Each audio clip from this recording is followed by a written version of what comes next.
함께 하실 말씀은 요한계시록 9장 12절에서 21절 함께 하겠습니다. 요한계시록 9장 12절에서 21절입니다.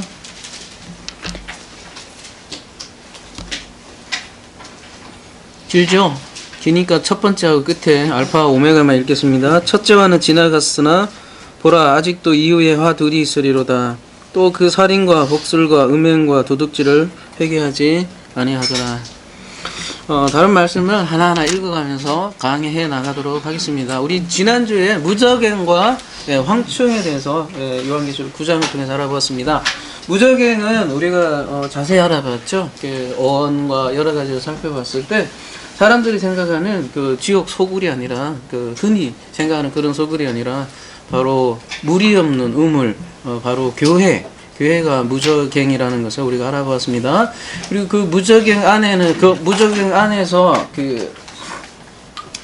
뭡니까 타락한 별이죠. 타락한 별이 열쇠를 가지고 있는데 그 열쇠를 여니까 황충들이 많이 나옵니다. 근데 그래서 이 황충들은 뭐냐면 타락한 교회의 거짓 선지자들을 황충이라고 표현을 하고 있습니다. 황충은 메뚜기입니다.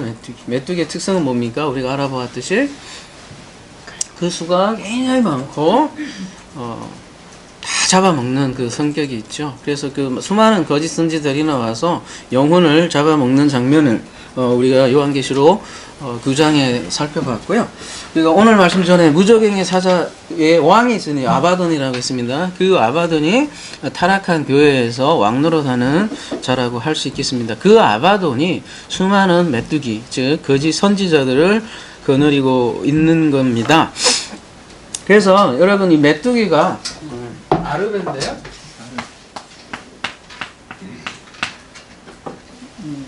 이 메뚜기잖아요. 근데 우리가 창세기에 라바에 대해서 배웠잖아요. 그죠? 라바. 이게 이제 번성이잖아요. 번성. 이제 창세기 번성 우리가 많이 배웠잖아요.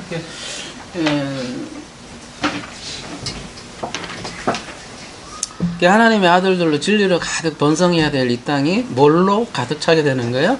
아르웨, 메뚜기로 이렇게 가득하게 되는 그런 아이러니를 우리가 볼 수 있는 것이죠.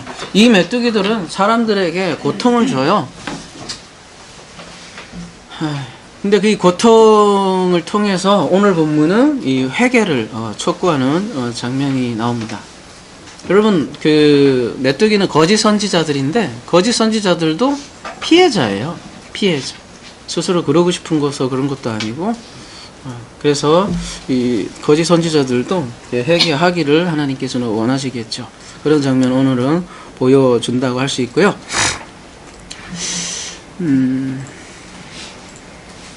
자, 계시록 9장 12절 첫째와는 지나갔으나 보라 아직도 이후에 화 둘이 이르리로다.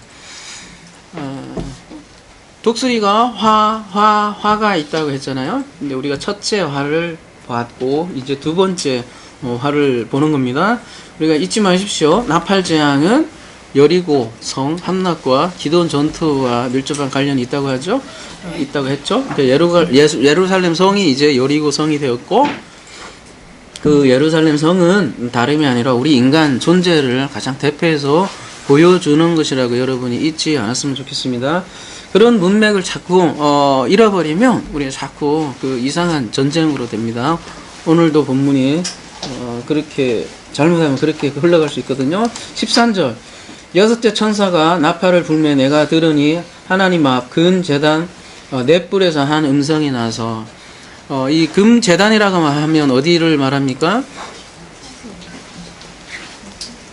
분향단을 얘기하겠죠? 네, 분향단을 얘기하고 이 분향단에서 지금 분향단의 그 넷불에서 하는 음성이 납니다. 성경에서 뿐이라고 하면은 하나님의 권능, 능력 이런 걸 말씀하거든요. 지금 권능의 능력의 말씀이 성소, 분향단은 성소거든요. 성소에서 지금 듣고 있는 거예요. 14절 나팔 가진 여섯째 천사가 말하기를 큰 강 유브라데에 결박한 내 천사를 놓아 주라 하며 여기에서 이제 저희들이 주목할 부분은 유프라테겠죠. 유프라테.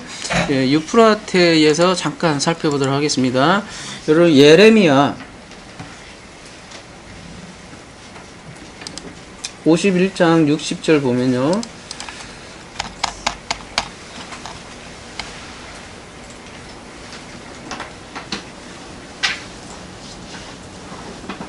예레미야가 바벨론에 닥칠 모든 재난 곧 바벨론에 대하여 기록한 이 모든 말씀을 한 책에 기록하고 스라야에게 말하기를 너는 바벨론에게 이르거든 삼가 이 모든 말씀을 읽고 말하기를 여호와 주께서 이곳에 대하여 말씀하시기를 이 땅을 멸하여 사람이나 짐승이 거기에 살지 못하게 하고 영원한 표가 되리라 하셨나이다 하니라. 너는 이 책 읽기를 다 한 후에 책에 돌을 메어 유프라테 강 속에 던지며 말하기를 바벨론이 나의 재난 때문에 이같이 몰락하여 다시 일어서지 못하리니 그들이 피폐하리라 하라 하니라. 예레미야 말이 이에 끝나니라. 여기 보면 어떻게 됩니까? 바벨론 멸망을 표현을 하는데 그거를 유프라테 강을 빌어서 지금 말씀하고 있는 장면이죠. 유프라테 강에 그걸 던지는 장면으로 얘기를 하고 있습니다. 이사야 8장 7절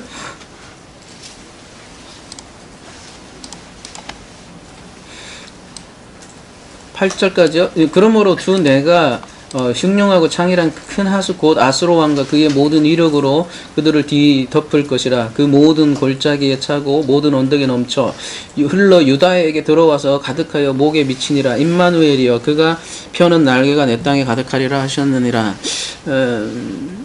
여기서 창이란 큰 하수 이렇게 돼 있는데요. 개역개정에는 이래 돼 있는데 우리 한번 다른 번역본으로 한번 잠깐 볼게요. 이사야 8장 7절이죠.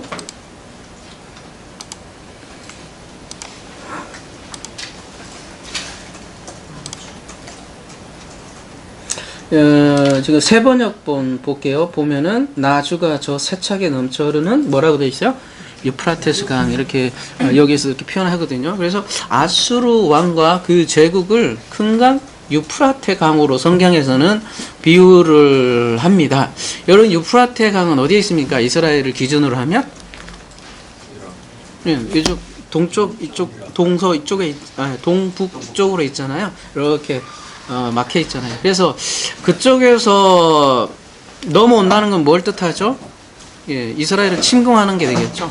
대부분 이스라엘의 그 대제국은 위에 아수르나 바벨론 이쪽에서 침공해서 들어왔죠. 혹은 밑에 애굽에서 침공해서 들어오거나. 그래서 팔레스틴 북쪽 경계선이 유프라테 강이거든요.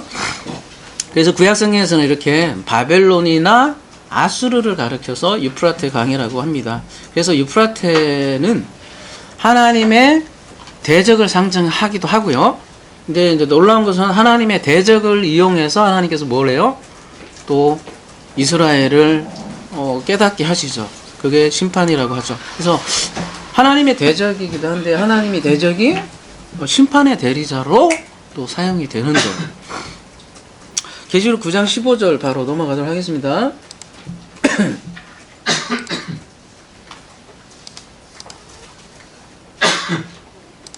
오늘은 진행이 빠르죠? 뒤에가 좀 많은 메시지가 있기 때문에 그렇습니다. 내 제사가 놓였으니 내 천사가 놓였으니 그들은 그 년, 월, 일, 시에 이르러 사람 3분의 1을 죽이기로 준비된 자들이더라. 이렇게 되어 있습니다. 여기에 표현이 연, 월, 일, 시를 이렇게 언급한 것은 3분의 1은 우리가 이미 언급했죠. 전체가 아니라 부분적으로 부분적인 피해를 얘기하는 거니까요. 근데 연, 월, 일, 시를 명시함은 하나님께서 개입하신다는 얘기예요. 어떤 특정한 계획을 갖고 계신다는 거예요. 그러니까 역사는 우연이 아니라 하나님의 계획함에서 움직인다. 이렇게 이해하시면 될 것 같고요. 9장 16절 마병대 수는 2만만이니 내가 그들의 수를 들었노라. 이제 오늘 본문에 오늘 이제 제목이 나왔네요. 이 마병대 수는 2만만이니 내가 그들의 수를 들었느니라. 이 마병대는 지금 네 천사의 군대죠. 보면 그러니까 네 천사는 마병대의 리더인 셈이고요. 여러분 2만만 하면 어떻게 해석을 해요 보통? 일단 2만만이니까 2만 이렇게 하니까 어떻게 2만 곱하기 만 이렇게 계산을 해요. 그러면 얼마입니까? 2억. 그렇죠. 2억이죠. 아주 잘하시네. 그래서 2억으로 해석을 해요. 그래서 이제 또 세대주의자들이라고 하잖아요. 세대주의자라고 하면 문자 그대로 성경을 해석하는 거예요. 굉장히 신실하신 분이죠. 문자에 일관성을 가지고 있어요.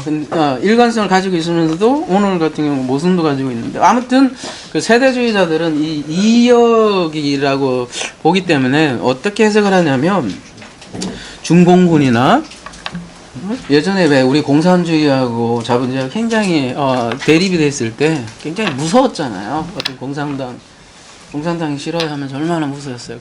그때는 어떤 중공군이 뜨는, 혹은 소련 뭐 연합군 뭐 이렇게, 혹은 요즘은 뭐 전 세계 연합군 뭐 이렇게 2억 그렇게 표현하는 거죠.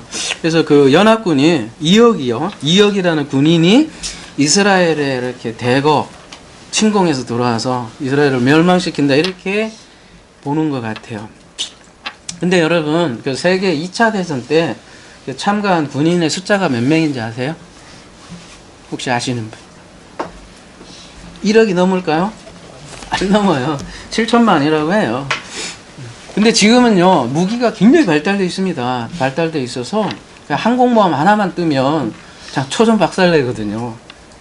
그렇게 그 군인이 이렇게 미국에 많지도 않잖아요. 그런데도 다 잡고 있는 건 뭐예요? 지금 무기가 너무 발달돼서요, 군인이 몇 명 필요하지도 않아요. 그냥 핵폭탄 투하하면 소련, 일본 이런 데 다 갖고 있는 핵폭탄 다 집어 던지면 그냥, 그래서 아인슈타인이 그랬잖아요. 제가 저번에도 얘기했듯이 자기는 4차 대전에 대해서는 얘기할 수 있는데 3차 대전에 대해서 얘기할 게 없다. 왜냐? 4차 대전은 일어나지 않는 거는 자기가 확실히 한다. 왜냐하면 3차 대전 때 인류는 다 작살날 거다. 그렇게 얘기를 했거든요. 지금 아주 적은 인원으로도 지구가 완전히 소멸할 거예요. 자, 그리고요, 그럼 만약에 문자 그대로 본다면, 자, 생각해보세요. 2억 명의 군사가 말을 타야 돼요. 잘 생각해보세요. 그러면 여러분, 2억 명의 군사가 말을 요즘 탑니까? 요즘 왜 말을 타요? 다 항공기가 있는데, 스텔스 헬기가 다 있는데. 문자 그대로 보려면 일관성 있게 말도 문자로 봐야죠. 왜 말은 문자를 안 보고 2억만 취하냐는 거죠. 그러니까 그 모순인 거죠. 생각해보세요. 2억 명이 넘는 중공군이 말을 타고 이스라엘을 온다. 예전에는 그럴지 뭐 어쩐지 모르겠는데 이미 지나갔잖아요. 그러니까 이런 경우는 어때요? 앞뒤가 안 맞는구나를 여러분 빨리 자각을 해서 성경을 그렇게 보면 안 된다는 거를 빨리 알아야 되는데, 이상하게 사람들은 눈이 가려져 있어서요, 영이 가려져 있어요. 못 봐요. 여러분, 영이 가려져 있으면 못 보는 거예요. 그냥 먹여줘도 몰라요. 막 얘기를 해도 모르고요. 그러면 2만만이라는 뜻은 뭘까? 과연 군사를 얘기하는 걸까? 아니면 뭘까? 한번 봅시다. 성경에서 풀어야죠. 상상으로 푸는 게 아니라 사무엘상 18장 7절입니다.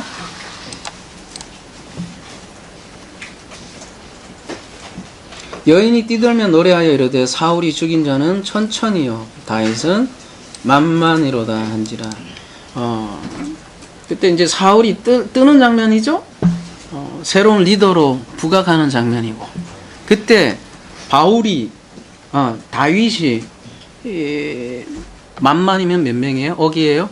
그렇죠? 이거대로 하면 그러면 억명을 죽였다는 얘기입니까? 응?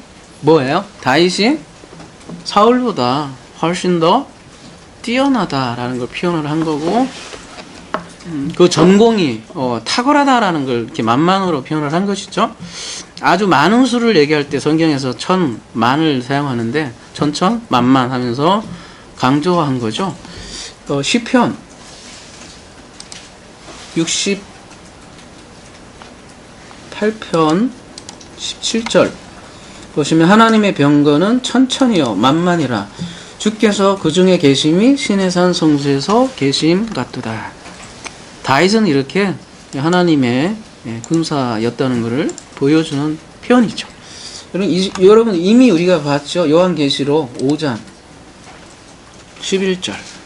기억 잘 안 나시죠? 내가 또 보고 들음에 보좌와 생물들과 장로들을 둘러선 많은 천사의 음성이 있으니 그 수가 만만이요 천천이라. 예. 이게 우리가 분명히 봤는데 기억이 잘 안 나시죠? 예. 예, 우리가 BMW 때도 했는데요. 이상한 게 성경에서는 아주 묘하게 그러니까 하나님의 숫자는 1로 표현을 해요. 그래서 하나님의 군대는 만만, 천천 이렇게 표현을 하는데요. 흔히 얘기를 사탄은 또 그런 개념의 사탄은 아닙니다. 여러분 그런 사탄은 머리에 치우시고 사탄의 군사는 어떻게 표현하냐면 2만 뭐 이렇게 표현을 해요. 그래서 누가복음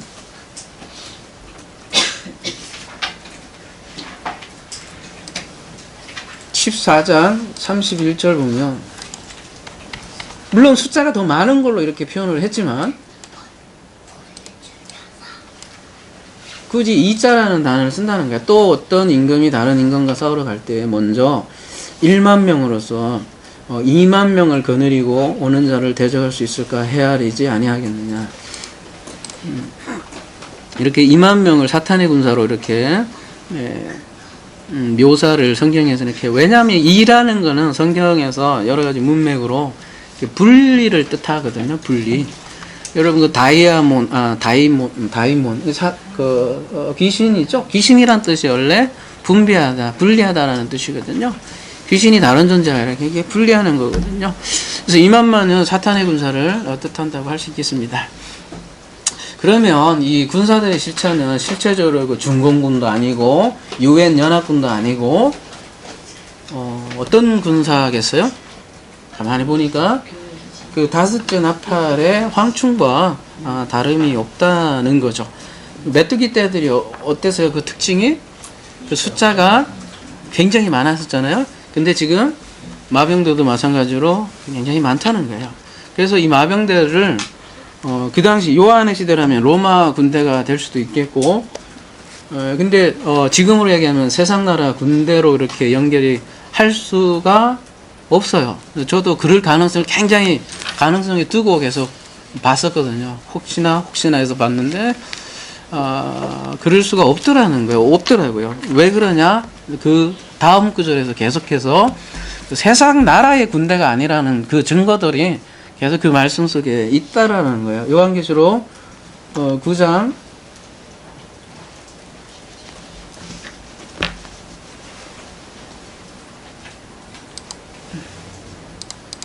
17절로 넘어가겠습니다.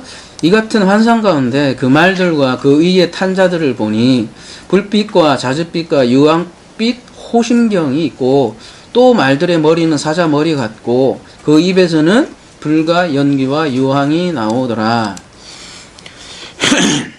황충의 모습하고 비슷하죠. 여러분 지난주 기억하시죠? 황충은 철 호심경을 입고 있었잖아요. 철은 성경에 쓰이지 않는 성전에 쓰이지 않는 금속이라고 했습니다. 근데 지금 마병대는 그 철 호심경 대신에 어떤 호심경이라고 그랬습니까? 불빛, 자줏빛, 유황빛. 그리고 그 입에서는 불과 연기와 유황이 나오다고 했잖아요. 그러니까 여러분 이렇게 대칭되어 있는 게 보여요? 불빛과 보세요. 이 문장이 대칭이 되어 있다고요. 같은 성격이에요. 불빛과 자줏빛과 또 뭐예요? 유황빛 이렇게 되어 있잖아요. 근데 말이잖아요. 그 다음에 말들의 머리는 사자머리 같고 그 입에서는 보니까 이거는 이제 호심경이고 이 호심경이고요. 호심경은 이렇고 입에서는 뭐가 나와요? 불. 여기는 연기, 여기는 유황. 이렇게 연결이 되어 있다는 거예요. 세 개가.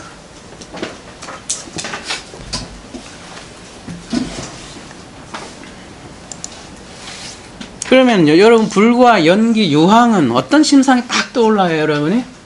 불과 연기, 유황 하면 지옥 뭐 이렇게 하고 그 다음에 창세기에서 여러분 혹시 뭐 눈에 보이는 그런 이런 장면이 혹시 떠오르는 거 없어요? 창세기에서? 그렇죠. 소돔과 고모라 할 때 이 유황과 불과 연기로 가득 찼잖아요. 그걸 그냥 보여주는 거죠. 지옥의 심상을. 지옥이 멀리 있는 게 아니라 이게 소돔 고모라 우리가 볼 수 있는 곳으로 하나님께서 보여주는 거잖아요. 그리고 그들의 입에서 나오는 것이 지금 9장 18절에 보면 입에서 불과 연기와 유황이 나와요. 여러분 입에서 불과 나와요? 불과 연기와 유황이 나옵니까? 일종의 비유죠. 예. 무슨 말이에요 그러면? 그러니까 입에서 나오는 말이 뭘 만든다? 지옥을 만드는 거예요 여러분. 그게 지옥을 만드는 거예요. 그게 지옥이 따로 있는 게 아니에요 여러분. 입에서 나오는 말, 입에서 나오는 말이 사람 한 사람을 지옥을 만들어요. 실체적으로. 그래서 계시록 9장 18절 이 세 가지 재앙 곧 자기들의 입에서 나오는 불과 연기와 유황으로 말미암아 사람 3분의 1이 죽임을 당하더라. 이렇게 사람을 죽인다는 거예요. 이렇게 뭘로요? 불과 연기와 유황으로. 근데 지금 재앙이라고 표현되어 있어요. 자, 이 부분에 이제 언어로 잠깐 볼게요.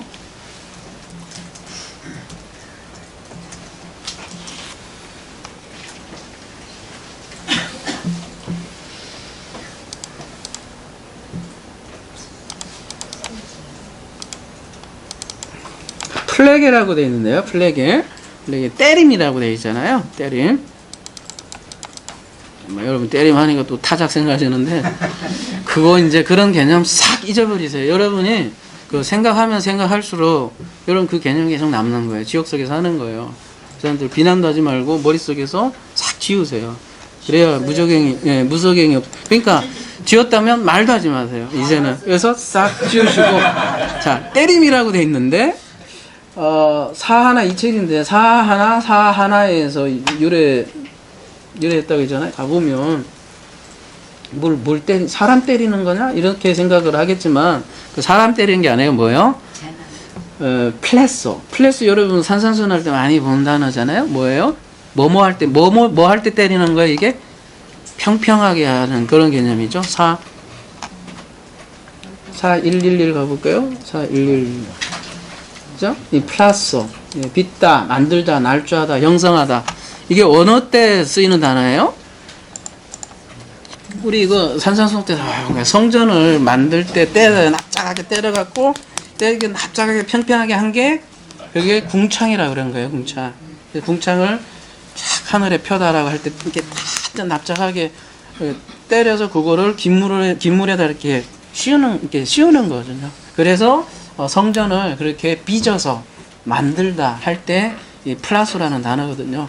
그러니까 이 재앙이라는 단어는 이렇게 근원을 이렇게 가보면 재앙은 재앙인데 이 재앙은 어디에서 유래한가 그러면 뭐하고 관련이 되어 있다는 거예요? 이 성전하고 관련이 되어 있구나. 그래서 여러분 무적행은 늘 강조하지만 성전과 관련이 되어 있어요. 멀리 떨어져 있는 것이 아니라는 거예요.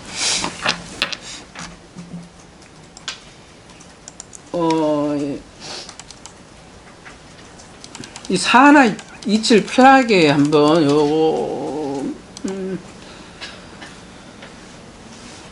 누가복음 다 볼 수는 없고요. 시간 관계상 예수께서 대답하여 가라사대 어떤 사람이 예루살렘에서 여리고로 내려가다가 강도를 만나매 강도들이 그 옷을 벗기고 때려 거반 죽은 것을 버리고 갔더라 할 때 이때 때려가 지금 플라게인데요.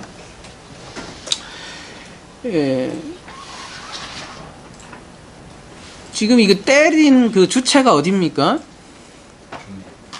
뭐 종교 지도자들 되겠죠. 성전은 기도하는 집인데 예수님께서 뭐라고 말씀하셔요?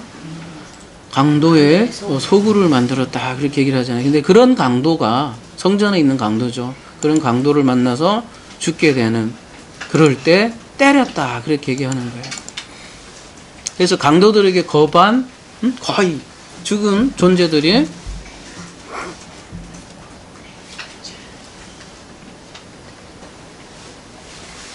성전에서 그러니까 종교 지도자들로 인해서 사람들은 죽어나간다는 걸 이렇게 보여주고 있죠.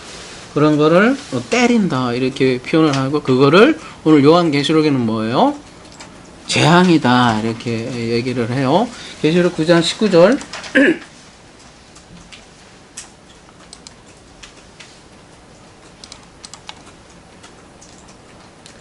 이 말들의 힘은 입과 꼬리에 있으니 지금 마병됩니다.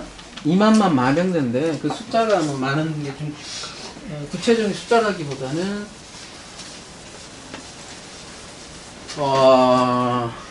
황충 메뚜기를 다른 각도로 또 한번 보여주는 거예요. 이 말들이에요. 이 말.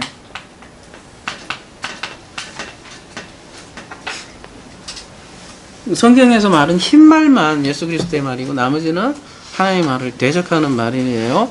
근데 이 말들의 힘은 어디에 있다고 그래요? 입과 꼬리에 있으니 꼬리는 뱀 같고 또 꼬리에 머리가 있어 이것으로 해야 하더라. 이 말들의 힘은 입과 꼬리에 있다고요. 그래서 이 입에 있다는 것이 이 말들의 힘이 입과 꼬리에 있다고. 입에 있다는 게 단순히 로마 군대나 세상 군대가 아니라는 결정적인 단서예요. 여러분 싸움하는데 하긴 물론 저기 황산성 보니까 이빨로 싸우긴 싸우더라고요. 막 서로 막 거시기 서로 욕대결해서 싸우긴 싸우지만 사실 그렇게 싸우기도 하더라고요. 그건 웃자고 하는 거지만 진짜 이게 세상 그야말로 그런 전쟁이라면 그 말들의 힘이 입에 있는 건 아니겠죠. 그래서 그런 군대가 아니라는 결정적인 단서가 되고요. 자, 이 말들의 힘이 입에 있대요. 그러면 입은 뭐냐? 여러분 잘 아시듯이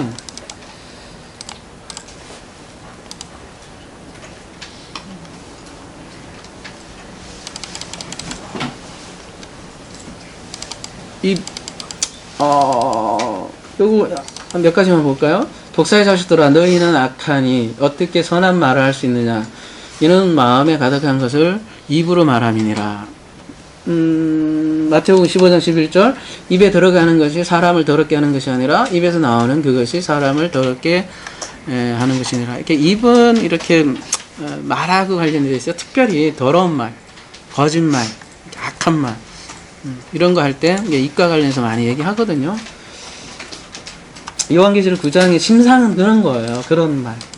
그리고 꼬리는 뱀 같고 하필이면 뱀 같아요. 꼬리가 그 꼬리에 머리가 있어서 이것으로 해야 하더라. 이건 좀 원어로 봐야겠네요.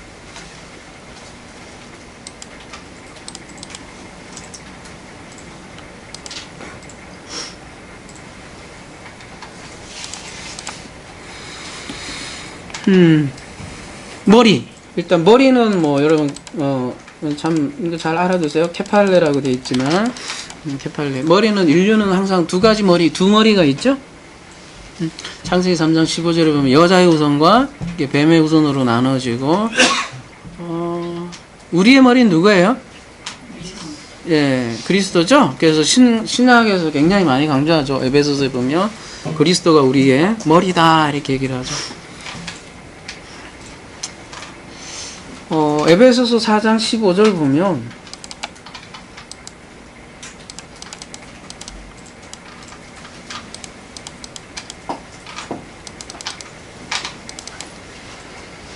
오직 사랑에서 참된 것을 하여 범사에 그에게까지 잘할지라 그는 머리니 곧 그리스도라 이렇게 되어 있습니다. 그러니까 우리가 그리스도가 우리의 머리가 되면 우리가 그리스도의 몸이 된다고 우리는 성경은 진술하고 있어요. 사람의 몸이 있어요. 몸이 있는데 사람이 이렇게 있는데 여기에 그리스도라는 머리가 있어야 사람인 거예요. 여러분 그게 존재라고 하는 거예요. 그런 머리를 자꾸 나는 없다고 하는 거지. 뭐 이런 진짜 이런 게 없다는 그런 말이 아니에요. 근데 요 머리가 뭐가 머리가 또 하나 있어요? 뱀은 또 어떻게 그려야 되나? 좀 그시기 하네. 뱀머리 그랬죠. 네, 뭐 이상하기도 하네요, 그죠? 요걸 뭐 사탄이라고 생각도 하기도 하고 뭐 사람들 하잖아요. 요런 머리가 있고 요런 머리가 있는데 지금 계시록의 머리는 요거 얘기하는 겁니다. 그들은 뱀의 머리를 하고 있어요. 뱀이 머리로 역할을 하고 있다고 얘기를 하는 거예요. 그래서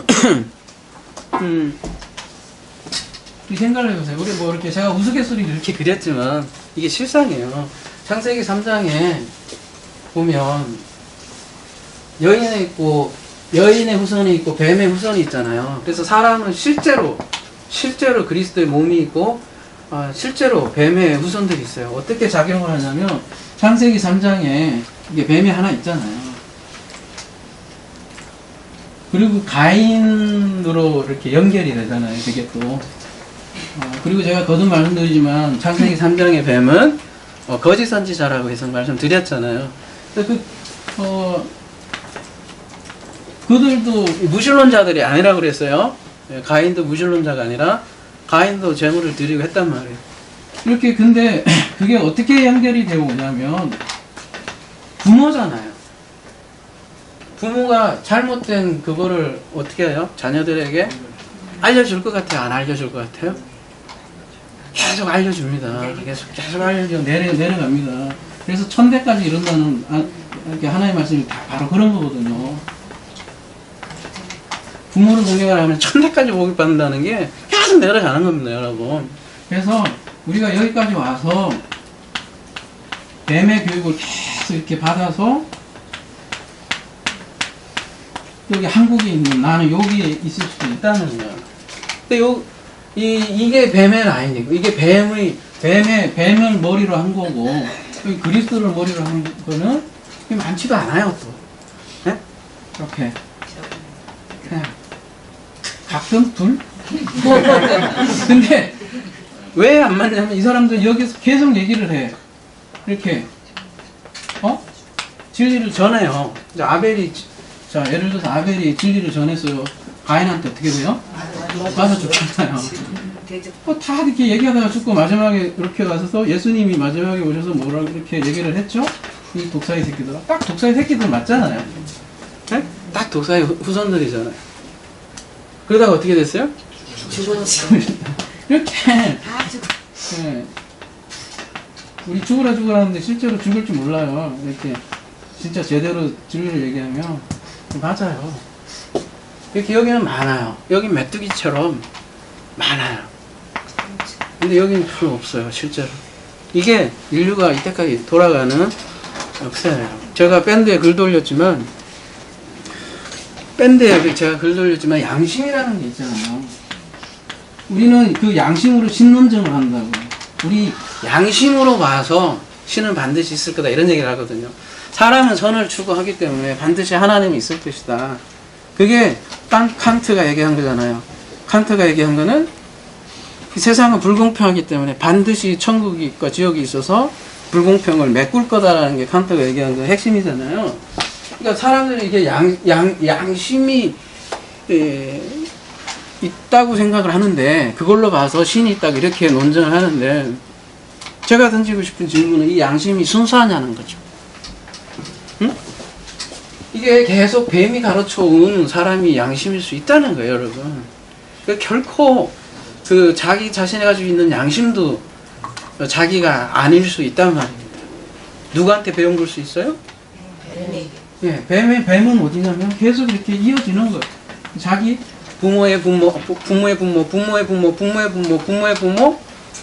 그래서 여러분이 지금 여기까지 온 거는 사실 따지고 보면 여러분 20년 만에 지금 가장 많으신 분도 뭐 80이 안 될 텐데 80년 만에 여러분이 진리를 깨달은 게 아니에요. 그런 면에서 몇 년 만에? 잘 이해하셔야 돼요. 여러분 수천 년을 거쳐와서 내가 탄생하는 거예요. 그거 이해하셔야 돼요. 계속 부모로부터 우리는 이어왔어요. 그리고 여기 한국이라는 여기에 와서 이 문화가 여기까지 오고 그런 작용에 의해서 여러분을 건져내신 거라고요. 잘 이해하셔야 돼요. 그러니까 하나님이 여러분을 1, 2년 작업하신 게 아니에요. 이게 계속 되물린다는 거예요. 선악과로 계속 되물린 거예요. 여러분 아이가 딱 태어나면 아무 생각 없잖아요. 뭐 아무 생각 없다기보다는 좀 무지하잖아요. 여러분 둘 중에 하나예요. 완전 무지하거나 완전 알아야 돼요. 뭐 하려면 하나님 알려면. 그러니까 선악이라는 게 사실 분리의식이잖아요. 애들은 태어나면 너와 나도 없어요. 그리고 창피한 것도 없어요. 똥 싸요. 그리고 뭐 성관계도 남녀도 가리지 않아요. 예? 부활 때는 남녀가 없어진다 하잖아요. 예수님께서. 근데 아이들은 어때요? 완전히 그냥 그 상태가 없기 때문에. 그건 이제 무지 상태고 에덴의 아담 상태겠죠. 근데 우리는 이미 다 타락하고 이미 다 알아버렸잖아요. 선악을 이미 이 시스템에서 알기 때문에 우리 이미 다 알았잖아요. 그러면은 그 시대로 돌아가야 됩니까? 여러분이 아이 상태로? 아휴 못해요. 그러면 어떻게 해요? 거꾸로? 완전히 알아버려야 돼요. 오히려 어떻게? 선악과를 완전히 씹어 먹어야 돼요. 그래갖고 완전히 없애야 돼요. 그러니까 선악과를 이렇게 회피하는 게 아니라 알아버렸으니까 선악과 자체를 완전히 씹어 먹어서 그냥 율법을 완전히 알아야 돼요. 이따가 율법 얘기도 잠깐 합시다. 그래서 사람은 항상 이것이 옳다 저것이 옳다 그래서 게임의 규칙을 만들어 놓고 그거를 양심이라고 속여요. 사회는. 그래서 우리를 계속해서 규제를 한다는 거예요. 어디에서? 종교에서도 그렇고 정치에서도 그렇고 마찬가지예요. 여러분 전체가 다 한 통속이에요. 다 뱀이 머리가 돼서 우리를 선악과로 다 규제해서 이렇게 양심이라는 이름 하에 묶여 있는데 그게 진짜 양심이 아니라니까요. 여러분 싹 가짜에 쏘가 있는 거죠. 창세기 때 더 자세하게 합시다. 계시록 9장 다시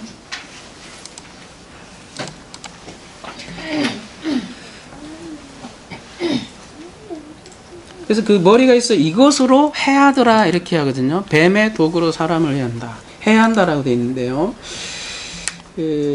원문 잠깐 볼게요.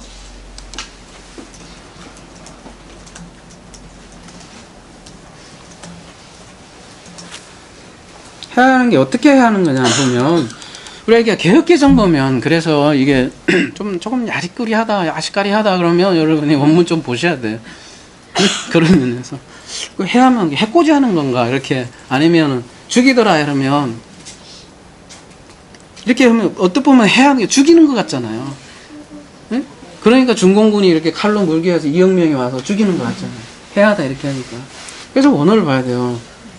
그분들은 원어도 안 보는 것 같아. 그냥 아니면 영어로 이렇게 돼 있든지. 하여튼 여러분 아디케어 보셨어요? 아디케어 보시면 부당하게 되다, 뭐 잘못하다, 상하다, 해치다, 범죄자가 되다, 불공평하다 이렇게 돼 있는데 이게 언어 의미로 봐도 사람을 죽이는 의미는 없지요. 여러분이 봐도. 그리고 94에서 유리했다니까. 그 다음에 앞에 아는 부정 불변사라고 돼 있잖아요. 그거는 이제 부정을 뜻하니까. 94에서 유래 한번 볼게요. 뭐예요? 아디코스. 앞에는 또 요건 부정이에요. 1349에서 유래. 더 한번 가볼게요. 1349번. 뭐예요? 디케, 오른. 디카이오스네. 이거 여러분 기억나시죠? 그 앞에 어근하고 같은 거거든요. 오른 공의거든요. 그러니까 그 다음에 거기다가 앞에 부정을 붙이니까 뭡니까? 의에서 벗어나게 하는 거죠. 그러니까 여기서도 마병대가 중공군과 같은 군대가 아니라는 결정적인 단서가 또 나오는 거예요. 아디케오스. 그러니까 거짓 선지자들이 의에서 벗어나게 하는 거예요, 여러분. 그게 죽임을 당한다는 구체적인 내용이에요. 이게 요한계시록이 항상 이렇게 서술해요. 상징적으로. 그래서 그 영이 있는 사람들은 알아먹는 거고 그 영이 없는 사람은 그냥 겉으로 문자로 보기 때문에 맨날 얘기해도 모르는 거예요, 여러분. 할 수 없어요. 하나님이 영이시니까요. 그래서 여기서 말하는 죽이는 물리적인 죽임이 아니에요. 그래서 의에 벗어나게 하는 것, 그게 죽이는 겁니다. 거짓 선지자들은 그렇게 죽여요. 뭐 여러분을 칼로 와서 막 쑤시는 건 아니잖아요. 계시록 9장 20절 그 다음 넘어가겠습니다. 이 재앙에 죽지 않고 남은 사람들은 손으로 행한 일을 회개하지 아니하고 오히려 여러 귀신과 또는 보거나 듣거나 다니거나 하지 못하는 금은 동과 목석의 우상을 절하고 되어 있습니다. 이렇게 재앙을 당했는데도 회개를 하지 않는다고 이렇게 합니다. 무엇을 회개를 하지 않는다고 해요? 지금 손으로 행한 일을 회개하지 않는다고 해요. 그러면 이 손으로 행한 일이 뭘까요? 언어로 잠깐 보면 여러분 이거 에르곤에 대해서는 우리가 참 많이 얘기했던 것 같아요.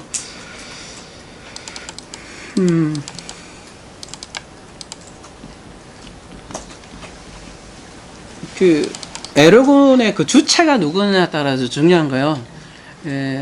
근데 지금 그들의 손으로 행하는 거거든요. 에르곤은 하나님의 우리가 일이라는 건요. 여러분 관련 용구 지금 시간이 나와서 못했지만 하나님의 일은 보면 너희들 일이 아니라 믿는 것이 일이라고 뭐 그런 말씀도 하시잖아요. 그게 일인데 사람들의 손으로 이렇게 행하려고 하면 그게 이제 그 창세기에서도 보면 손을 들어 이렇게 생명나무 열가를 따르고 할 때 그 손을 들어 손에는 두 가지 손이 있어요. 알렉인데 이게 요드잖아요. 요번 주나 다음 주나 이게 할 건데 성경 공부 때 여기 요드예요. 손에 이게 하나님의 손이 위에 있고 요 밑에가 사람 손이거든요. 예. 사람의 손으로 뭔가 하려고 하는 것들이 전부 다 이제 사람의 에르곤이죠. 근데 그렇게 되는 내용들이 뭐냐? 이제 그 다음 내용들이 쭉 나오는 거죠. 뭐예요? 우상숭배라고 딱 뭐 한마디로 얘기하면 우상숭배라고 할 수 있겠죠. 그다음에 뭐 그럼 이제 그 밑에 나와서 더 얘기해야 될 문제고요. 일단 20절만 말씀드리면 여러분 21절을 말씀하신 거고요. 뭐 귀신 얘기도 나오네. 우린 귀신 얘기 워낙 많이 이제 다뤘으니까 여러분 귀신이 뭔지 이제 알겠죠? 귀신 넘어갈게요.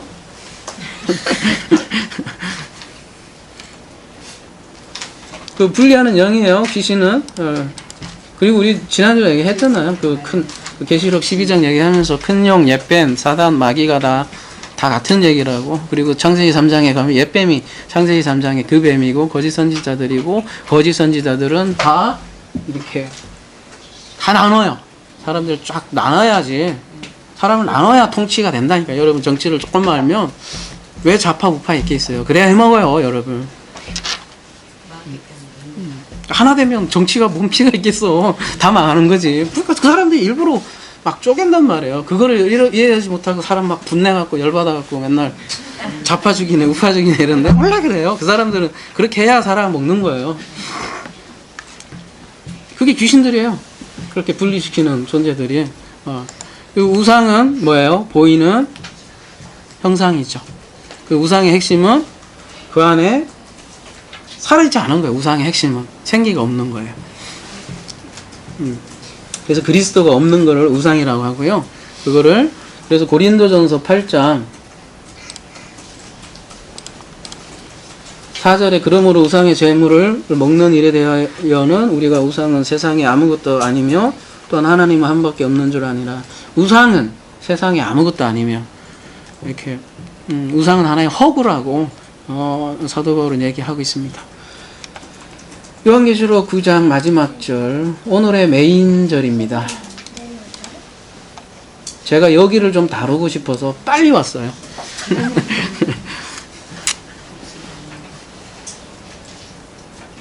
마지막 절인데 3분의 1밖에 못 온 거예요. 그러니까 여기에 메인이 있기 때문에 제가 빨리 온 거예요. 자, 또 살인과 복술과 음행과 도둑질을 회개하지 아니하니라. 오늘 하나하나 볼게요.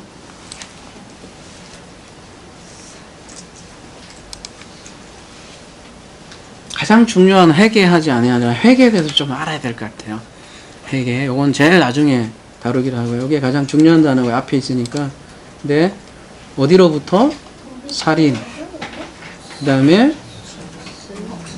복술, 음행, 도둑질.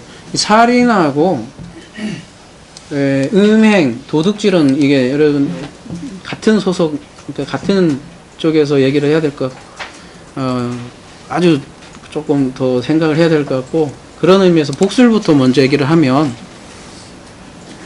복술 한번 또 볼게요. 보면 뭐라고 되어 있습니까? 그 약물이라고 되어 있어요. 마법이라고 되어 있고. 왜 이렇게 약물이라고 되어 있을까요?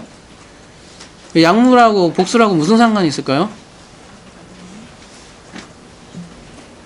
옛날에 여러분 그 어떻게 원주민들 이렇게 보면 그 점쟁이들 있잖아요. 보면 이렇게 뭐 태워갖고 이렇게 막 심취하죠. 그 뭐라 하지 그런 거를? 그 환각제. 지금은 뭐 말이 한 뭐 비슷한 거 해서 환각에 들어가서 이렇게 막 그런 점수를 많이 했거든요. 활마케이아 이렇게 돼 있는데 5332에서 유래했다고 했는데, 예, 그게 뭐 약물하고 관련이 돼 있는 거예요. 이게 히브리어로 한번 가볼게요.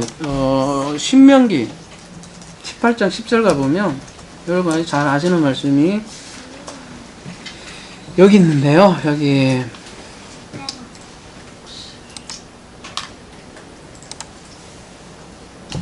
복술자라고 되어 있는데 우리 개역개정에는 뭐라고 되어 있어요?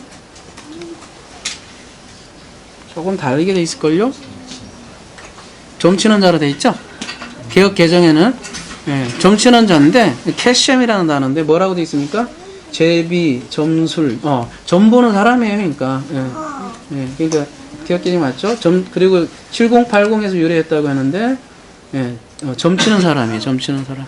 그러니까 뭔가 이게 약물에 취해서 점을 치는 거죠. 자, 그 당시니까 우리가 별로 이렇게 이해가 잘 안 되실지 모르겠지만 지금은 여러분 점 안 치는 줄 아세요? 지금은 약물 안 취하는 줄 아세요? 여러분 교회 생각해 보자고. 우리 이게 항상 다른 건 얘기가 아니라고 그랬어요. 지금은 교회에서 약물에 안 취하는 것 같아요. 재료만 그게 그런 재료가 아닐 뿐이지 지금 음악이라는 강력한 마약을 투여해요. 아니 여러분 잘 생각해보세요. 예배 드리기 전에 30-40분 약물에 취해서 잔뜩 떠있는 상태에서 그 다음에 다 쓰러지잖아요. 막 쓰러지고 막 그 다음에 뭐예요? 귀신 축기 행사하고 그 다음에 뭐 별짓을 다 하잖아요. 그게 현대판 뭐예요? 거짓 예언하는 사람들. 그걸 복술이라고 점치라는 거고 무당 입은 양복들이라고 하는 거죠. 딱 교회가 그거예요. 지금 뭐 더도 말고 그런 게 굉장히 많아요. 그 신사도 운동이라고도 하잖아요. 그게 현대판 뭐예요? 복술. 뭐 여기 지금 요한계시록에 나오는 이거예요. 캐셈. 신명기에 의하면 용납하지 말라고 되어 있습니다. 그래서 일단은 이렇게 막 열강에 도강에 일단은 만들어야 돼. 네?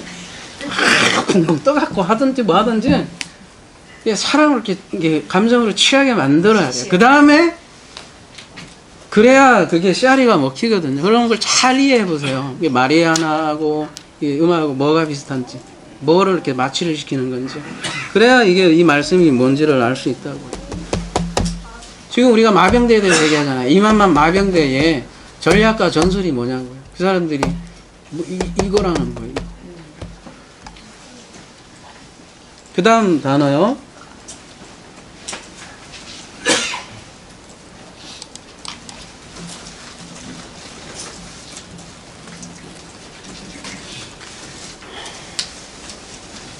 살인, 음행, 도둑질, 요걸 이해하려면 우리 십계명을 조금 이해를 해야 돼요. 언제 창세기 다 끝나면 제가 십계명을 할까 그런 생각을 해요.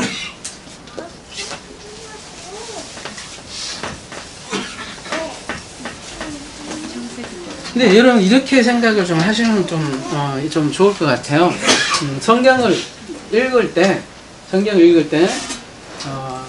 사도 바울에 의하면 세 가지로 이렇게 우리에게 힌트를 줘요. 이게 우리 신앙의 삶 때는 항상 세 가지잖아요. 애국, 그 다음에 광야, 가나안 이렇게 있잖아요. 근데 애국에는 그 사도 바울에 의하면 젖만 먹어요. 예, 너희 젖만 먹느냐 이렇게 얘기하고 광야로 나오면 말씀의 초보라고 얘기를 해요. 예.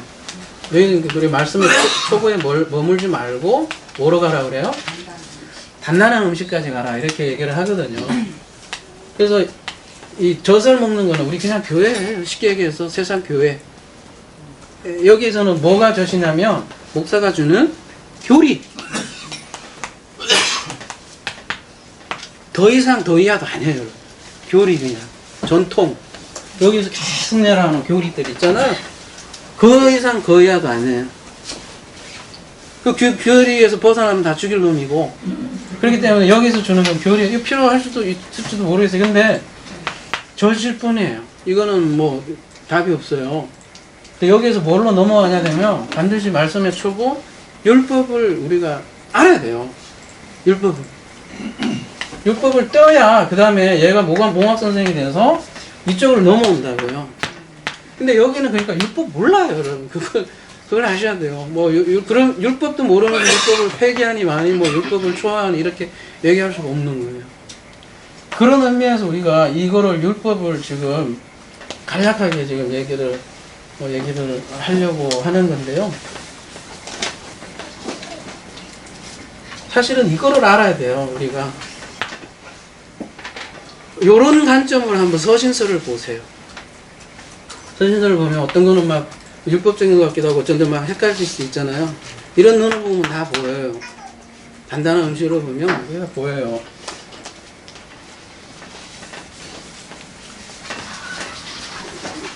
쉽게 자세하게 해야 되겠지만 그냥 쭉 그냥 한번 생각을 해보자고요. 1계명이 뭡니까? 다른 신. 2계명은 마음이 급하니까. 2계명은 우상. 예. 3계명은 이름을 막는 이름. 잊지 말고. 4계명은 안식일이고 5계명은 내 부모를 공경하고 부모. 6개 살인하지 살인. 말라. 가늠하지 말라. 나는 도둑질하지 말라. 내 이웃에 대하여 거짓 증거하지 말라.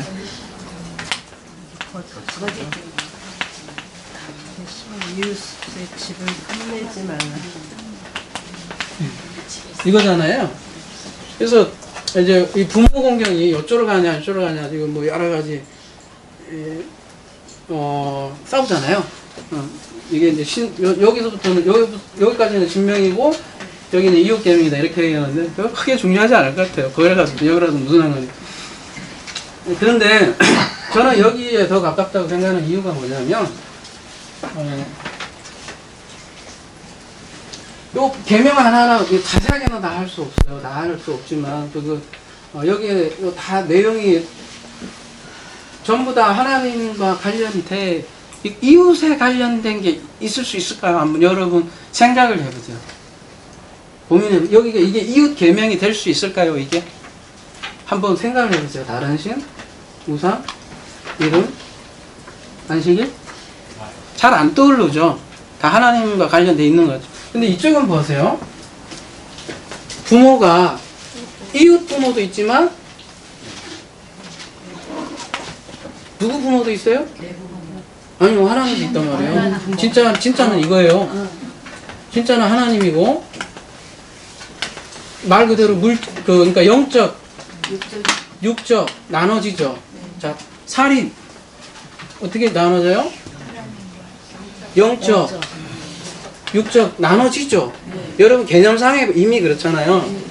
간은 어때요? 나눠지시죠? 도적질 어때요? 나눠지시죠? 거짓 증거 나눠지죠? 탐욕 나눠집니다.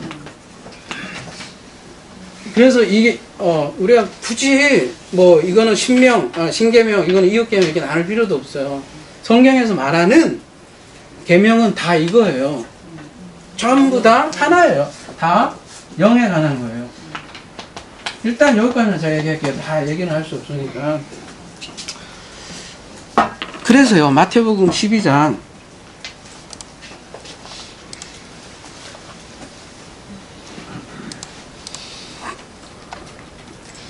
31절. 그러므로 내가 너에게 이르노니 사람에 대한 모든 죄와 모든 사하심을 얻는데요. 자, 이거 부모 여러분 조금 퍼펙합니까? 솔직히. 두 번째, 살인. 누가 뭐 가서 찌릅니까? 아니, 혹은 예전에 살인을 했더라 치더라도 용서하죠. 하나님 앞에서는. 세 번째, 간음. 그 누가 당당합니까? 그 여인만 봐도 음행이라고 하는데, 그죠? 누가 당당해? 세 번째, 도적질. 한 번이라도 비자금 형성 안 해본 남자 있나요? 지금도 할 거예요. 거짓 증거. 여러분, 거짓말 앞에 당당하지 않은 사람 누가 있어요? 한 번이라도. 그리고 마지막, 탐욕. 이웃집이 잘 되면 배 아프다고 하잖아요. 누가 안 그래요? 다 그렇잖아요. 누구도 당당할 수 없어요. 이런 육적인 계명은 뭐라 그래요? 사심을 얻는데요. 그리고 이런 거는 세상의 법률이 아까 말씀했던 이런 이거 있잖아요. 이 양심에 의해서 엄격하게 기율을 해요. 세상에서 알아서 여러분을 다 감옥에다 집어넣고 다 하세요. 하나님이 이거 얘기하는 거 아니다라는 거예요. 그럼 뭘 얘기하는 거다? 성령을 모독하는 것은 사하심을 얻지 못하고 32절 누구든지 말로 인자를 거역하면 사하심을 얻되 누구든지 말로 성령을 거역하면 이 세상과 오는 세상에 사하지 못해. 그러니까 십계명은 무슨 얘기냐? 성령에 관한 거다. 십계명을 지키라. 지키라는 얘기는 성령에 관한 거예요. 나중에 자세히 강의하겠지만 오늘 여기까지 막 성령에 관한 거예요. 십계명은. 그러니까 사람들이 근데 이 성령을 보지 못하니까 그냥 이걸로만 보니까 계속 답이 안 나는 소리들만 하는 거죠. 세상 윤리를 말하는 게 아니에요. 가정법정을 얘기하는 것도 아니고 성령 해방하며 십계명 해방하는 거예요. 그래서 살인 그런 맥락으로 한번 생각을 이제 살짝만 해봅시다. 어때요? 살인이란 뭘까요? 영적으로 뭐 성령에 관련해서 성령은 진리의 영이잖아요. 진리와 관련된 거예요. 자, 살인은 뭐예요, 그러면? 예, 그러면 결과적으로 뭐가 일어나요? 영혼을 죽이는 거예요. 이게 어마어마한 거라고요. 칼로 쑤시는 거는 이 세상의 문제인데, 예? 그 무적행에 나오는 항충들이 죽이면 뭐를 어떻게 되는 거예요? 이 세상이 아니라 어떻게? 오는 세상까지도 사심이 없다는 거는 이게 하나님께서 이렇게 심판하고 그런 문제가 아니라 이미 자기가 그 심판 안에 들어가 있는 거예요. 영혼을 죽이는 거예요.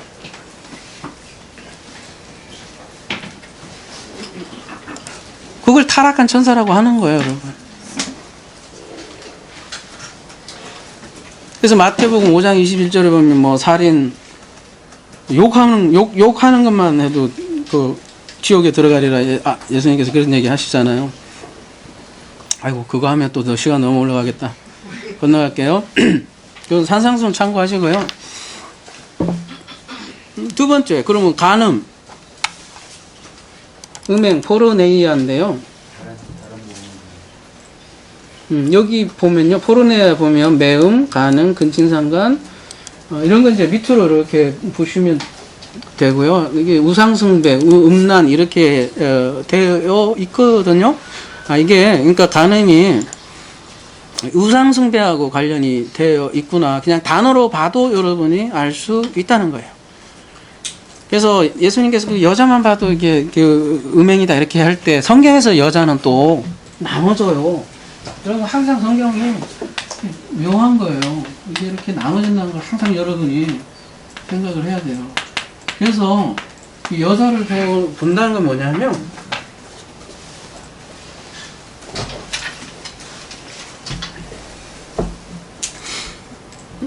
그 거짓 선지자들이 그 여자를 그 음란의 목적으로 보는 거를 음란이라고 그래요. 여자가 교회잖아요. 예? 거짓 선지자들이 그 음란을 목적으로 그 여자를 보는 게 사실은 마태복음 문맥이거든요. 그것도 산상수훈을 자세하게 참조하세요. 근데 꼭 그거 아니더라도 그 짧게 마태복음 6장 24절에 보면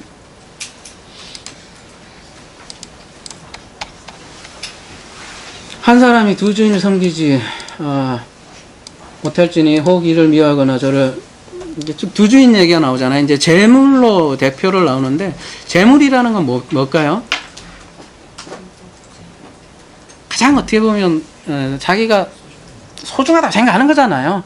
자기가 가장 의존하는 거고. 그리고 성경의 기록 당시는 뭐를 가장 의존했어요? 그때는 성전을 의존하는 신앙이었죠. 지금은 아마 21세기는 성전도 의존하지 않지 뭐. 그야말로 그대로 재물이 아마도 가장 의존하는 거 아니겠어요? 아무튼 하나님보다 더 의존하는 그 무엇을 재물로 대표한다고 할 수 있겠죠. 딱 돈이라고 할 수 있는 게 아니라. 그래서 야고보 4장 4절은 조금 다른 말로 하는데 다 똑같은 얘기예요. 야고보서 4장 4절은 가늠한 여인들아, 이 여인들아라고 하는 건 교회들아예요. 그죠? 가늠한 교회들아, 세상과 법된 것이 하나님과 어느 됨을 알지 못하느냐. 세상과 법되는 것이 간음이라고 하는 거죠.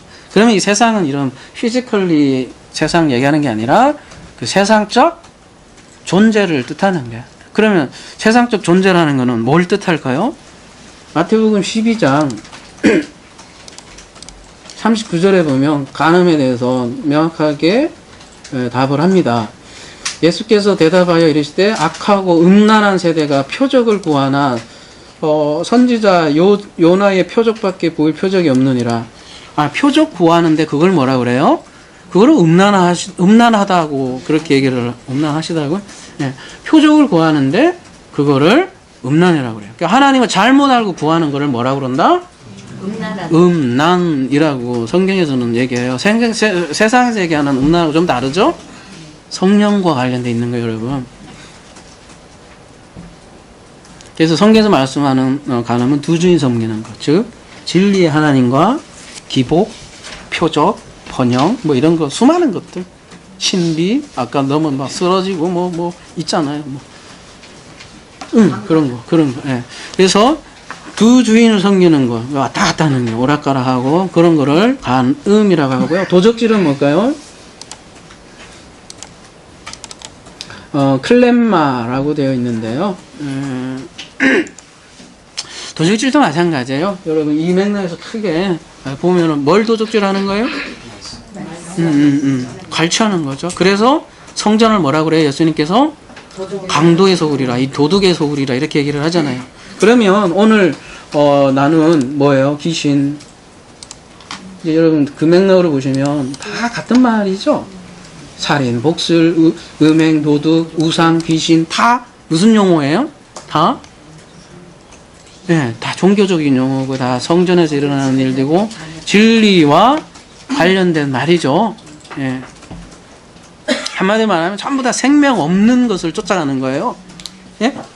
자, 생명 없는 게 우상이에요, 여러분. 그래서 나무, 목상 지금 나오잖아요. 그 문동 여기 생명이 없어요. 그리스도가 없어요. 그거를 다른 엘로힘이라 그래요. 다른 신은 사실 오역이에요. 다른 하나님들.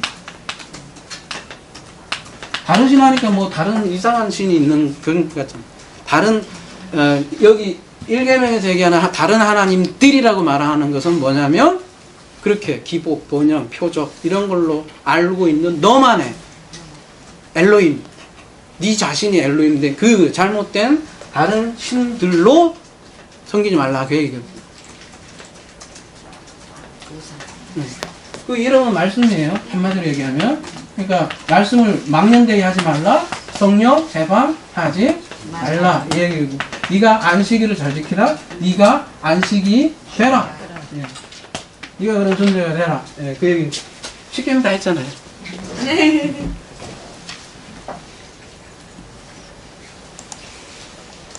그래서 이런 십계명은 알고 회개하라 그 얘기잖아요. 이런 도둑질, 음행, 복술부터 회개하라. 그러니까 회개하라만 저희들이 한번 살펴보고 오늘 말씀을 마무리하도록 하겠습니다. 메타노예요. 우리가 단어 하나를 정확히 하는 건 굉장히 중요한 일이에요. 우리가 그 부분을 굉장히 소홀하는데 그냥 무의식적으로 너무 그냥 단어를 무의식적으로 막 사용하는 것 같아요. 의식과 마음이 어떤 차이인지, 예를 들면 생각과 사고와 무슨 차이인지 이런 것들에 대해서 우리는 사실 막 그냥 지나가는데, 특별히 성경에 나오는 그 용어들은 우리가 생각하는 그 용어하고 전혀 다른 이유가, 그거에 대한 단어에 대한 의미가 이렇게 묵상을 안 해봐서 대부분 갭이 일어나는 거예요. 성경 66권을 그대로 읽어도요, 누구의 생각으로 읽어요? 자기 생각, 자기 단어로 읽어요. 자기가 가지고 있는 어휘력으로 이거를 읽는단 말이에요. 자기가 가지고 있는 보캐버러리. 22,000개를 가지고 있는 사람은 22,000개. 그 사람은 그 보캐버러리 차이잖아요. 서울대 가는지 이거 하는지는, 그죠?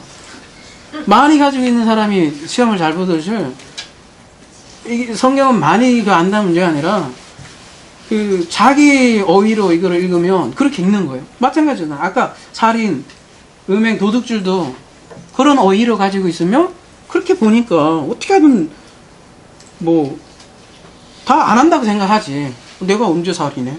내가 언제 복수래? 나 음행 안 하는데? 나 도둑질 안 해. 이런 생각을 한다고. 그러니까 무슨 생각을 해요?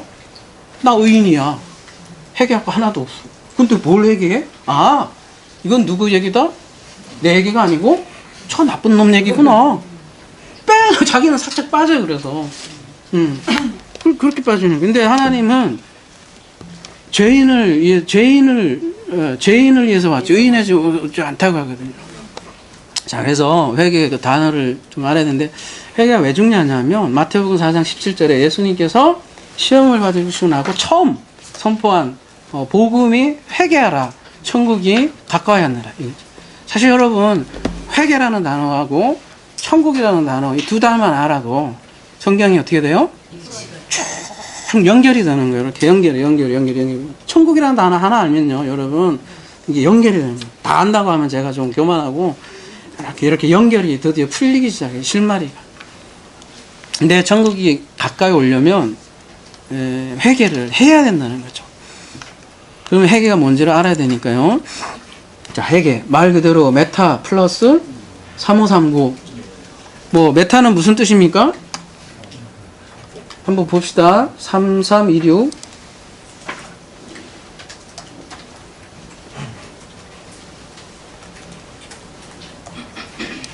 메타. 메타가 무슨, 이거 되게 많네. 딱 지우고. 무슨 뜻입니까? 여러분 되게 많은데, 메타는 한마디로 그냥 여러분, 뭐 함께 뭐 이런 건데, 연합, 이렇게 생각하세요. 뭐 문법적으로 가지고 고지식하게 뭐 이렇게 하면 한도 끝도 없으니까, 야, 연합이다. 메타는. 이렇게 이해하시면 쉬워요. 함께 하는 거예요. 함께, 연합, 뭐 이런. 예. 그래서 뭐 복판에 있든지 뭐 할 든지 하여튼 같이 있는 거예요. 메타는. 이렇게 이해하시고, 그 다음에, 노이에오. 아까 몇 번이라고 그랬죠? 3539 가보겠습니다. 생각하다, 뭐 마음에 두다, 이해하다, 이런 뜻입니다. 근데 3563까지 가야 되겠죠? 이 누스인데요. 여러분, 이게 뭐에서 유래했다고 그래요? 또? 끝도 없네. 1097은 이거는 저는 아는데 뭘까요? 가볼게요. 그러면 갔다가 다시 돌아올게요. 아까 그 번호 좀 잘 외워주세요. 기노스코예요. 그죠? 알미예요. 아는 거예요. 그러니까 노에오는 기노스코에서 유래했는데, 기노스코는 여러분이 잘 알다시피 그런 암, 야다, 동침해서 아는 암, 그런 게 이제 기노스코잖아요. 자, 그래서 메타노에는 깊이 깨달아 알아버린 마음의 상태. 일단 1차적으로. 그러니까 여러분 흔히 생각하는, 이거 다 치워서 그런데요. 아까 이렇게 다 나눠져 있잖아요. 윤리 0, 6, 6, 0, 6, 이거 육적인 뭐 이런 것들 있죠. 이런 건 법에서 알아서 해결해줘요, 여러분. 근데 이런 거를 뉘우치고 그런 게 아니라, 여기 메타노이아라는 걸 보면 깊이 그노스코, 깨달아서 알아버린 누스라는, 제가 왜 이렇게 누스 크게 했냐면 정말 중요한 단어예요. 누스가 제가 연구하고 연구해 봤더니 이런 누스라는 단어가 왜 이렇게 취급을 이렇게 당했는지 제가 놀랐어요. 그 누스. 그래서 우리가 누스로 오늘 좀 알아야 될 것 같아요. 아까 몇 번이었더라? 3563.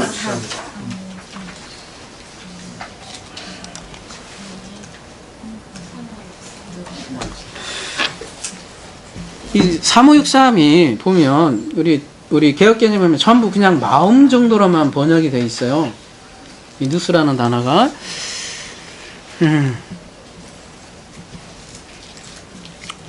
그래서 이게 좀 잘 안 와닿는데, 어떤 확실히 깨달은 마음, 그러니까 이해력, 이성, 사고가 동반된 마음이에요. 좀 이해하세요? 그러니까 그냥 마음이 아니에요. 여러분, 그러니까 아까 말씀했던 그 일반적인 그 교회에서 있잖아요. 그 뭐 환각제 작용하는 음악 뭐 이런 거 해서 팍 해갖고 마음이 어떻게 해요? 뜨거워졌어요. 그래서 그때 하나님을 어떻게 한다고 그래요? 접신, 하나님을 알았다고 그렇게 생각을 하잖아요. 근데 그런 마음이 아니에요. 여기에서 마음은. 어떤 마음이냐면, 확실하고 깨닫고 알고 이해력이 된 이성이고 사고예요.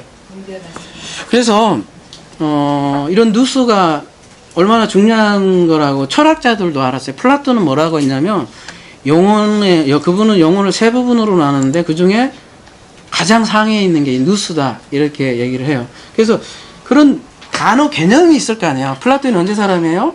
한참 전에 있던 사람이지. 그 누스라는 헬라어를 썼을 거 아니에요. 그거를 성경 기자들이 이런 단어를 쓰는 거란 말이에요.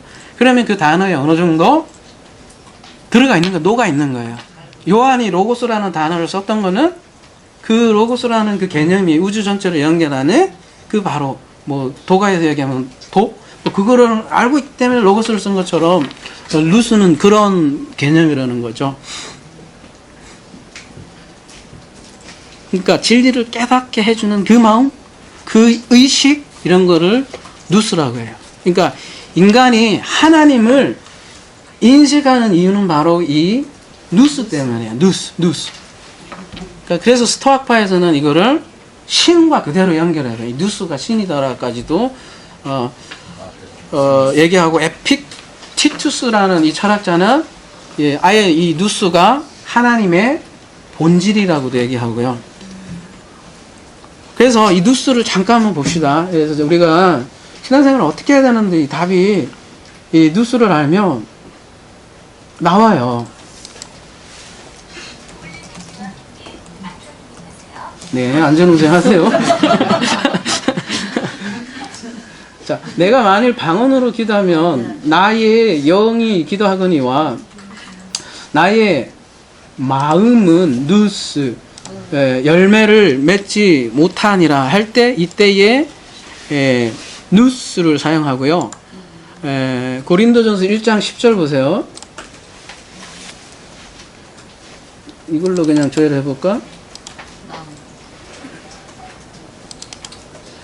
형제들아, 우리 주 예수 그리스도의 이름으로 너희를 권하니 다 같은 말을 하고 너희 가운데 분쟁이 없이 같은 마음과 같은 뜻으로 온전히 합하라. 이렇게 얘기를 하거든요. 그러니까 같은 마음을 가져야 돼요. 우리는요. 이 같은 누스. 그냥 우리가 인간의 마음은요, 여러분, 조삼, 모사. 아침에 달라지고 저녁에 달라요. 몰라요. 하여튼 그래요. 그건 하여튼 아침에 다르고 저녁에 달아요. 그 마음 얘기하는 게 아니에요. 그래서 이 성경 개역 개정이 좀 아쉬운 게 그런 거란 거예요. 다른 단어로 쓸 수 있었다고요. 누스라고 그냥 제가 얘기할게요. 그 교회는요 같은 누스를 가지고 있어요. 우리 그냥 마음을 공유하면요 교회가 아니. 그래서 지금 교회 보면 맨날 분쟁 나잖아요. 어떻게든 교회가 어떤 친목의 단체로 생각하기 때문에 잘 모여서 구역끼리 잘 모여서 그런 게 처음에는 되게 감흥하고 하잖아요. 근데 나중에 가면 갈수록 이게 어때요? 서로 이렇게 막 분열이 생기고 그 이유가 뭐겠어요? 인간의 마음 때문에 그래요. 근데 지금 얘기하는 그 마음은 그런 마음이 아니에요. 누스 하나님의 마음이에요.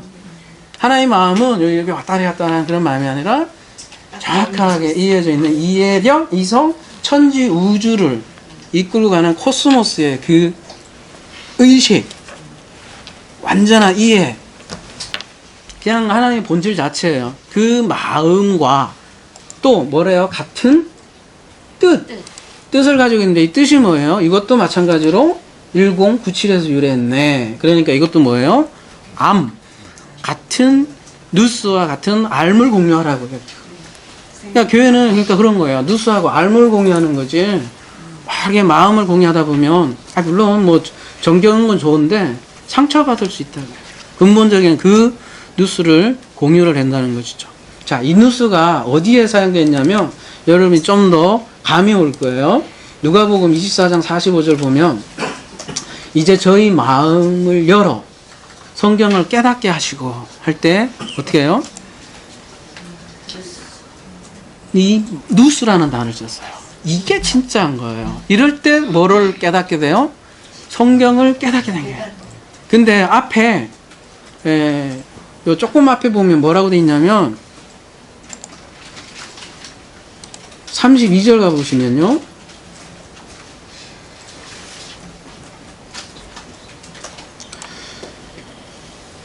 저희가 서로 말하되 길에서 우리에게 말하시고 우리에게 성경을 풀어주실 때 우리 속에 마음이 뜨겁지 않느냐 이럴 때 이때 마음은 뭐냐면 어디 갔어? 마음은 급한데 이 마음은 급한데 이럴 때 마음은 이 마음이에요. 이해하시죠? 이 카르디아가 뜨겁지 않느냐 이거는 중립적인 거예요, 여러분. 카르디아는 그래서 아까 부흥회 있잖아요. 부흥회 때 마음 뜨거운 것도 이 카르디아예요. 근데 이 카르디아의 뜨거움에서 뭐까지 넘어가야 되냐면 누스까지 가야 돼요.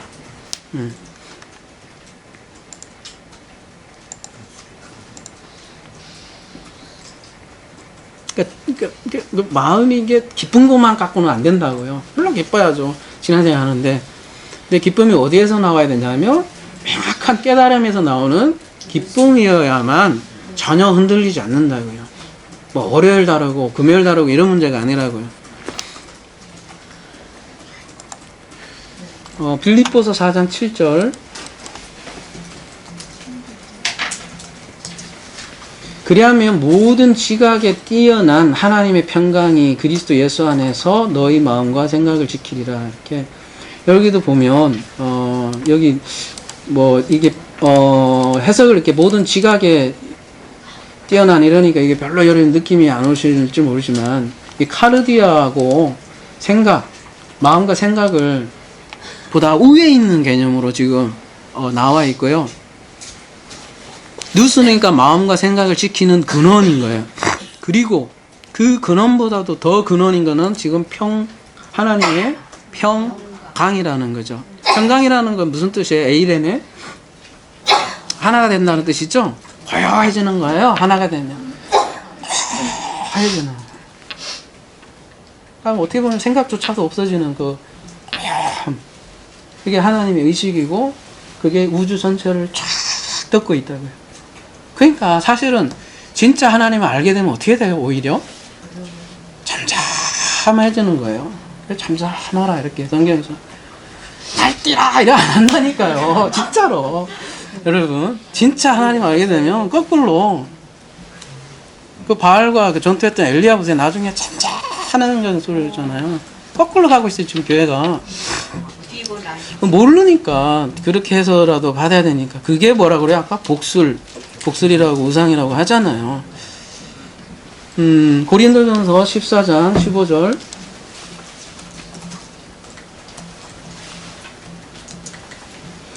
그러면 어떻게 할 거? 내가 영으로 기도하고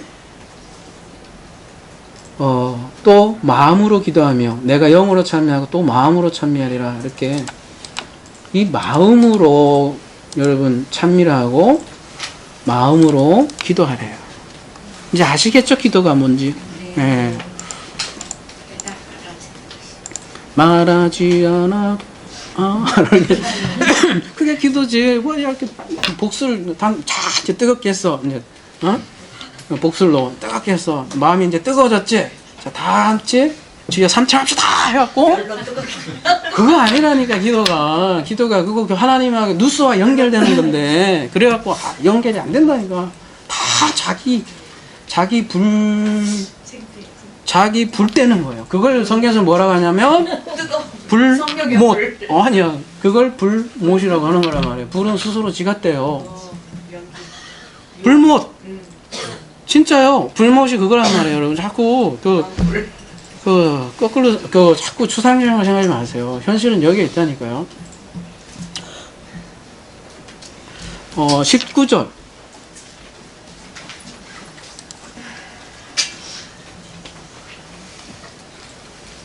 그러나 교회에서 내가 남을 가르치기가 깨달은 누스로 5마디 말을 하는 것이 1만 마디 방언하는 것보다 낫다고 하는데 왜 자꾸 그럴까? 응? 이게 누스가 이 누스만 알면 딱 5자가 아니라 한 자라도 그 진리로 얘기하는 게 10,000마디, 아까 2만 군대라고 그랬네. 2만만보다 낫다는데 왜 자꾸 그럴까? 그래. 모르니까. 로마서 12장 2절. 너희는 이 세대를 본받지 말고 오직 누스를 새롭게 함으로 변화를 받아 하나님의 선하시고 기뻐하시는 온전한 뜻이 무엇인지 분별하더라. 이 누스가 여러분에게 알게 되면 뜻이 무엇인지 알게 돼요. 그게 뭐냐면 회개예요. 그렇게 회개가 이루어지는 것이지. 그러니까 로마서 12장 2절이 진정한 회개예요. 회개.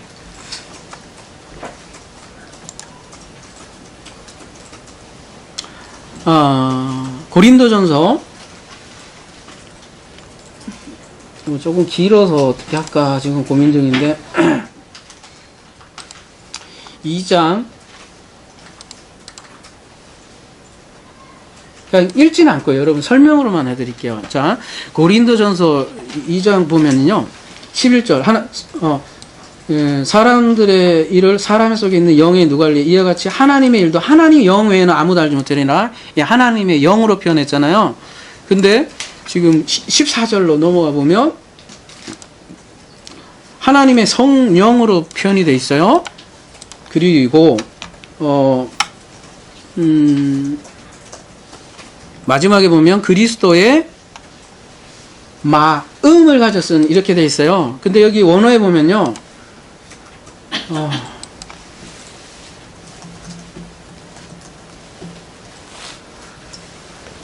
그리스도의 누스로 돼 있거든요. 그러니까 하나님의 성령 을 그리스도의 누스하고 지금 똑같이 사도 바울은 얘기를 하고 있거든요. 누스와 성령을.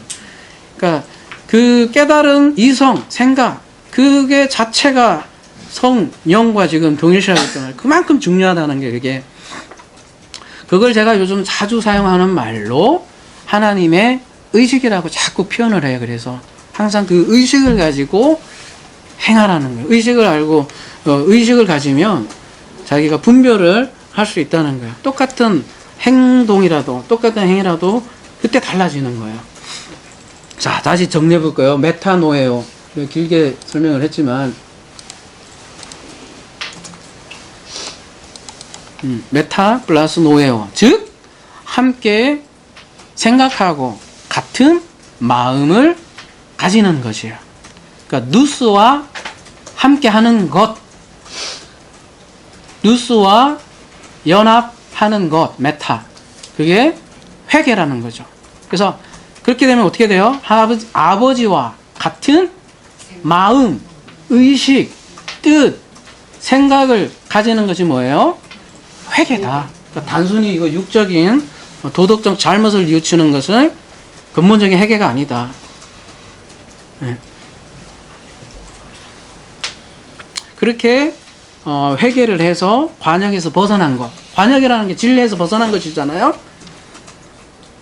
근데 그 관역으로 다시 돌아가는 것. 아버지께로 그래서 돌아가는 것. 그것이 회개라고 할 수 있겠습니다. 근데요, 재밌는 건요, 또요. 마지막 이제 결론으로요. 회개는 또 우리가 하느냐. 야, 이게 또, 이게, 여러분 잘 보세요. 누가복음 15장 7절 가보세요.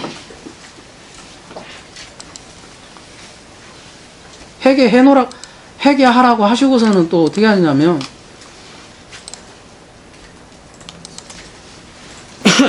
누가복음 15장 7절은 무슨 얘기예요? 그 잃어버린 그 양을 찾았어요. 뭐 누가 찾아요? 주인이 찾았잖아요. 시큰 주인이 찾아갖고서는 뭐라 그래요? 죄인 한 사람이 회개했다 이렇게 얘기해요. 아버지가 해놓고서는 죄인 한 사람이 돌아왔구나 이렇게 얘기를 한단 말이에요. 그러니까 회개는 누구 작업이에요? 아버지 작업이에요. 그냥 그렇게 하세요. 자꾸 막 이렇게 복잡하게 하지 마세요. 이거 내가 했니 제가 했니 하지 마세요. 그냥 아버지와 여러분 하나라는 생각만 좀 해보세요. 그러면 다 없어져요. 그냥. 두 번째, 그러면 누가복음 15장 11절 이렇게 그 아들이 찾아오잖아요. 아들이 이제 방황했다가 돌아오잖아요. 그럴 때도 뭐라고 얘기해요? 24절 가보세요. 24절 가보시면 뭐래요? 내 아들은 죽었다가 다시 살아났으며 내가 잃었다가 다시 얻었노래라 하니 그들이 죽었다가 다시 살아났다고 잃어버린 그 아들을 찾았다고 해요.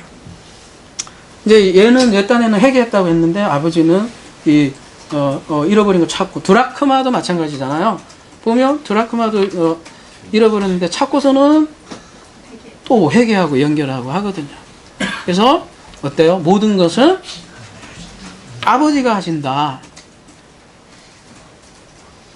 그게 아버지의 마음이에요. 누스. 그리고 누스의 본질은 사랑이고 이성이고.